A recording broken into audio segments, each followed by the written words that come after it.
Hello everybody, Miss M here. Today's nature challenge of the day is, can you find a wild rodent? Now as you can see, I am videotaping a squirrel with leaves in his or her mouth, probably nesting materials. So a squirrel is a rodent. All rodents have two top incisors that continuously grow and they need to wear down throughout their life. Another rodent that you might find in your backyard is a chipmunk.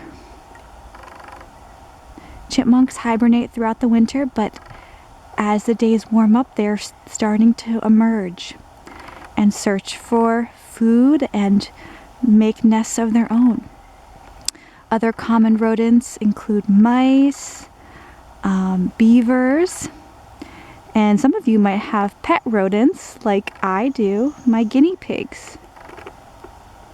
Alright, let's let the squirrel get back to building his nest. Good luck with the challenge. Bye!